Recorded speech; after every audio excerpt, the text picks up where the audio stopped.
लोकश्रेय मित्र मंडल महाराष्ट्र नामक संस्था ने विशेष पुलिस महानिरीक्षक शाहजी उमाप को एक ज्ञापन सौंपा है, जिसमें गंभीर आरोप लगाए गए हैं कि कुछ पुलिसकर्मी बीते 20-25 वर्षों से विशेष शाखा, एलसीबी, पासपोर्ट विभाग और कंट्रोल रूम जैसे पदों पर स्थायी रूप से जमे हुए हैं और ये सब एक सोची समझी आर्थिक संगमत के तहत हो रहा है।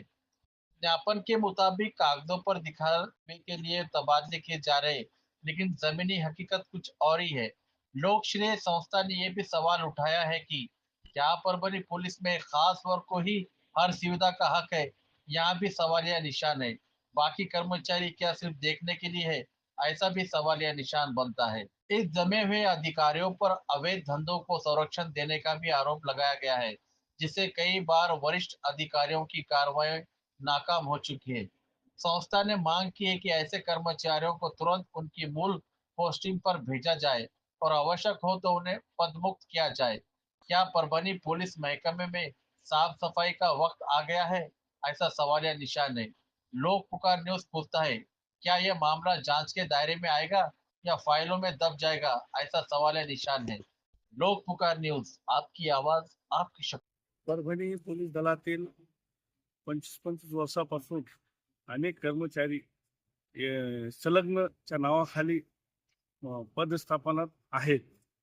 त्यांची तात्काळ पदमुक्त करण्यात यावे अशी मागणीचे निवेदन पोलीस महानिरीक्षक नांदेड शहाजी उमाप साहेब यांच्याकडे आज रोजी देण्यात आले.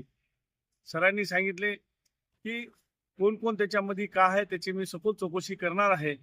त्यामुळे या परिसरात पाहूया काय काय होते. म्हणजे याच्यामध्ये सर हे पोलीस विभागाचे पदस्थापन संलग्नता आहे, नेमकं काय आहे? नेमकं म्हणजे कसं आहे की जर कोणी समजा LCB ला आहे त्यांनी सायबरचं घेतलेलं आहे, बदली झाली तर सायबर मध्ये आहे तर त्यांनी लगेच पासपोर्टचं घेतलेलं आहे. पासपोर्टचं आहे तर इतर ठिकाणी म्हणजे तिथंच रमायला एकच जागेवर 25-25 10-10 वर्षापासून तिथंच येते. पण फक्त दाखवण्यावर त्यांची पदस्थापना आहे. फक्त नावाला इथं नावाला तिथं लगेच त्यांचे काम ते जे पदस्थापन करते तिथे बी आर्थिक व्यवहार झालेला आहे. म्हणजे असंच ते कोणी कोणाला सहन करत नाही. म्हणजे पोलीस प्रशासनात आपण हे म्हणून रक्षक सुद्धा भक्षक झालेले आहेत.